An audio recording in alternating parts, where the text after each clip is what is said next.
Toujours au chapitre social, une grève aujourd'hui dans les 70 magasins de la Fnac. Plusieurs syndicats dénoncent un hypermarché déguisé en entreprise culturelle et citoyenne. Une entreprise en tout cas devenue énorme dans toute la France et qui concurrence et menace de plus en plus les petites librairies et les marchands de disques. À Rouen, Catherine Combe et Olivier Calmet. Est-ce que vous auriez des analbacs de maths et de maths? Cette librairie est spécialisée dans les livres scolaires. Se spécialiser, la seule solution face à la concurrence des grandes enseignes. Il ne reste aujourd'hui à Rouen plus aucune librairie généraliste de quartier. Malgré la possibilité d'acheter dans la grande distribution, quelques clients restent fidèles aux petits commerçants. Je pense que dans une petite librairie, on est mieux conseillé, je pense.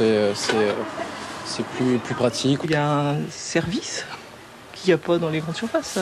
Pour ce libraire, le livre acheté en grande surface perd de sa noblesse. Si vous cherchez le prix Goncourt ou une nouveauté qui vient de paraître, vous allez dans une grande surface, multi-produits, en même temps que votre baril de lessive, vous prenez le Goncourt ou la bande dessinée ou le cahier de vacances pour faire réviser votre fils cet été. À quelques rues de là, un petit disquaire fait également face à la concurrence des grandes enseignes. Lui aussi a trouvé la parade afin de survivre. Il vend ses vinyles à des disques jockeys. Si on avait une boutique traditionnelle et qu'on faisait que du vinyle ou voire même du CD, parce qu'on vend aussi du CD, et qu'on avait les mêmes produits entre guillemets que ceux qui commercialisent la musique en France, on n'aurait aucune chance de survie. Ce jeune voit un avenir plutôt sombre pour les grands disquaires. Avec justement l'arrivée du MP3, je pense que toutes les grosses enseignes vont avoir un coup dur plus que nous. Parce qu'en fin de compte, le MP3, on n'ira pas l'acheter en boutique. Visiblement, les Goliaths de la grande distribution n'intimident pas les David du petit commerce. Peut-être voit-on s'amorcer un retour aux boutiques de proximité.